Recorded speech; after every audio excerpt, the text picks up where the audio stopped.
Hi. Wow, I feel so tall. It's amazing. Okay, so I'm Mariam Ghani, and I've been to so many Creative Time summits, but somehow I never really pictured myself on the stage.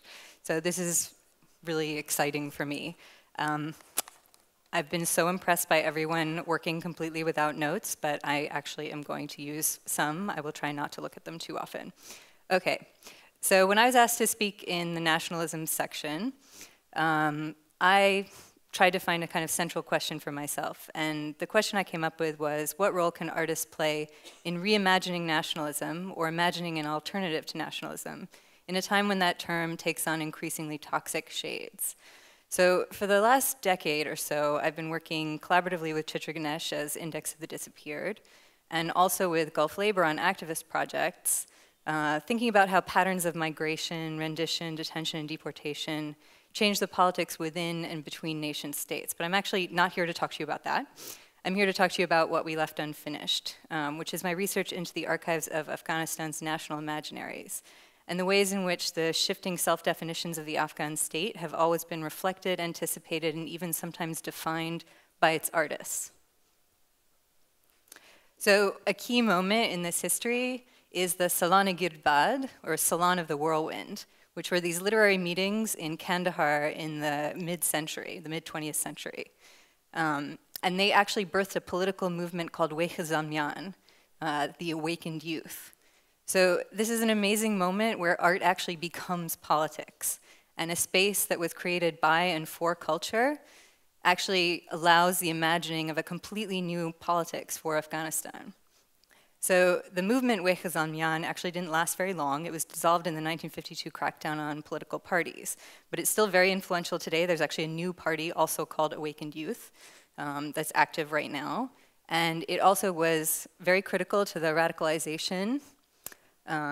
This is a new Salon-e-Girdbad I recently did, but it was critical to the radicalization of the Afghan left. And this is a thing I want to emphasize to all of you. There was an Afghan left, and there still is an Afghan left.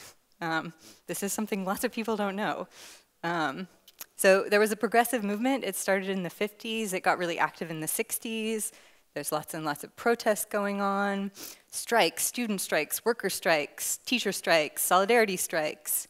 And then this progressive movement gradually became a communist party. And that communist party staged a coup d'etat in 1978. That was an Afghan communist coup d'etat before the Soviet invasion. And then that party actually splintered into several parts.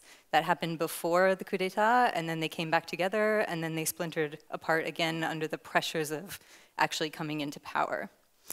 So the Girdbad, or the whirlwind, is also a kind of apt description for the moment in a radical movement when you actually seize power. And then everything you've imagined for so long seems actually possible to realize just for that brief moment, until events kind of acquire their own momentum and everything starts to spin dizzily out of control and minor mistakes become major disasters.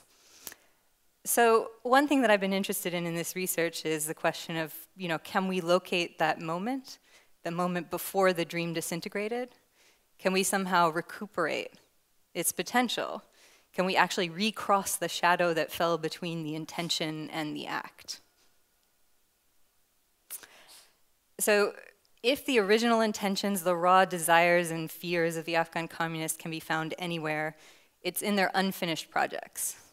And I mean both the unfinished artistic projects and the unfinished political projects. The political projects, which were sometimes quite contradictory, were revolution, reform, and reconciliation, which is especially important to Afghanistan these days. And the unfinished artistic projects are especially strongly encoded in unfinished films, state-produced and state-canceled films, which can be understood kind of as failed propaganda. So for the last 2 years, I've been trying to find these 5 unfinished feature films produced during the communist period, that's 78 to 91. And these fragmented fictions reflect the shifting moods and everyday realities of life under the regime in different moments.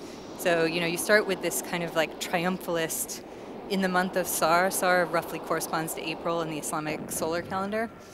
And this is a reenactment of the 78 coup d'etat with the participation of the actual army and party leaders doing what they did on the day of the coup. And this is a fiction which actually ends up becoming the default document of the coup d'etat because there's no document of the coup d'etat itself.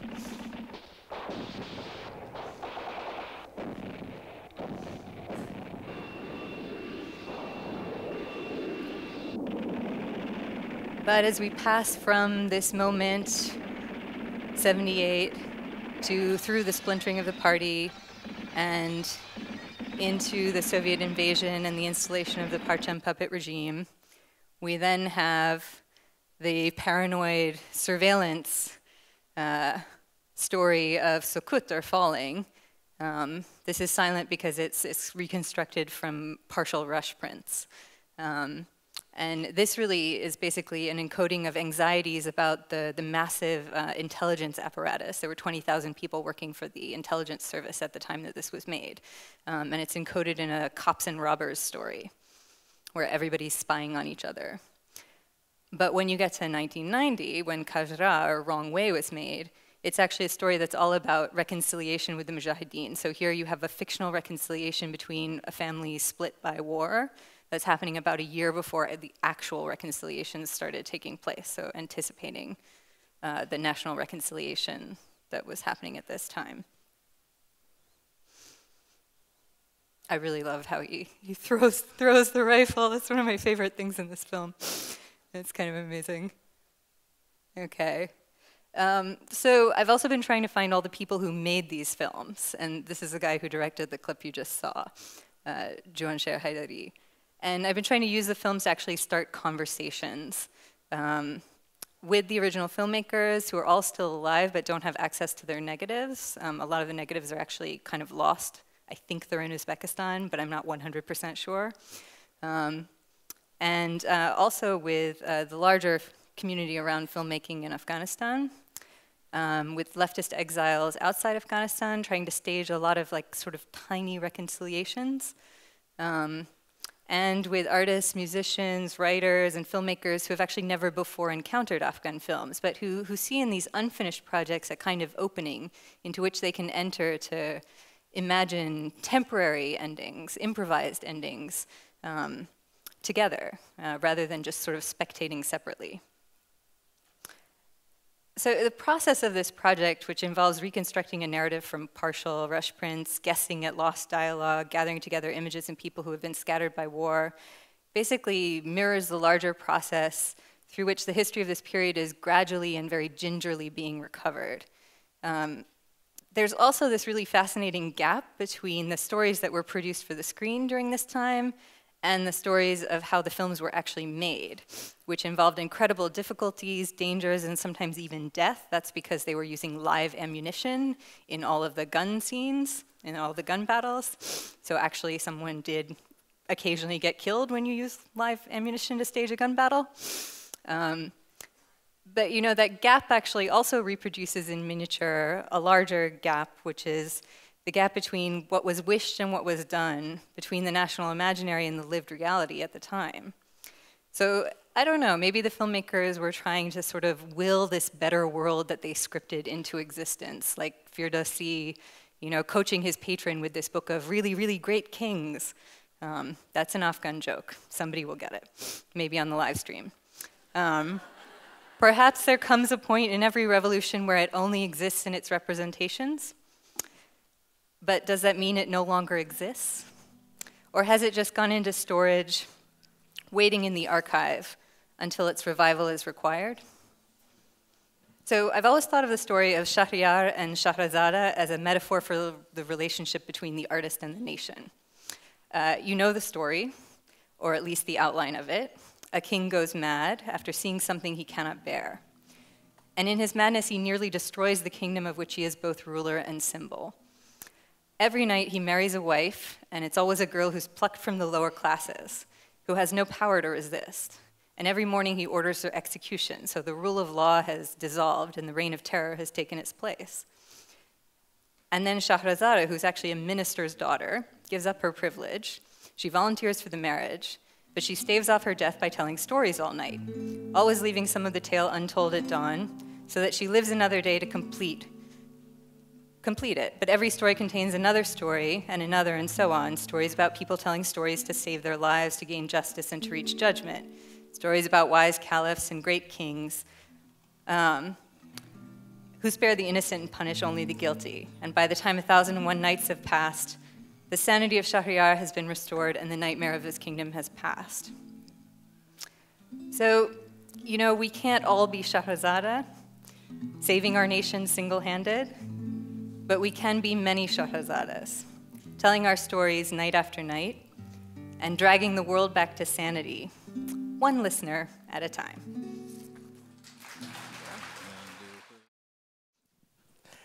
You know, what was exciting about your presentation is that you sort of broke apart the general stereotypes we have about Afghanistan. You know, when you think of Afghanistan, people think of Taliban first, Yes. then NATO, then Osama bin Laden, then George Bush, U.S. government. Yeah, you're really going through all the stereotypes for us now. Everything. They almost never think of Afghans. And then maybe if they think of an Afghan, it's Mullah Omar, and so on. So this is the list. And what you have brought here said, you know, nobody thinks of socialism or left or women's rights or, and not women's rights from outside, but Afghan women's concerns and so on. So you brought a sort of part that really was very much a part of, including the Communist Party, however bad it might have been in Afghanistan, that nobody thinks of Communist parties either. When they made a lot of mistakes. Yes. Yeah. So the question I put to you is, how do you, in telling the story, how do you think about how the audience and others respond to you're telling a different story about Afghanistan, and maybe it's eclipsed, it's small, it's part of it, but very much a part of Afghanistan. That's Well, I mean, I'm very interested in kind of challenging these stereotypes, I suppose, or not specifically challenging stereotypes, but in telling a fuller history of Afghanistan and recuperating some parts of this historical narrative that have been omitted even from histories that are told inside Afghanistan, because as I said, it's a history that's only gradually being recovered also in Afghanistan. The leftists were actually left out of the Bonn process.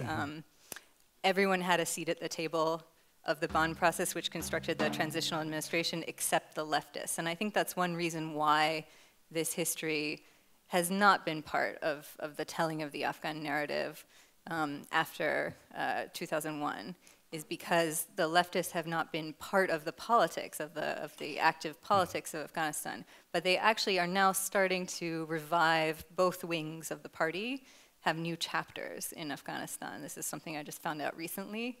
And some of the old institutions like the Women's Progressive Union, which was started in the 60s, are also like starting to be active again. Yeah.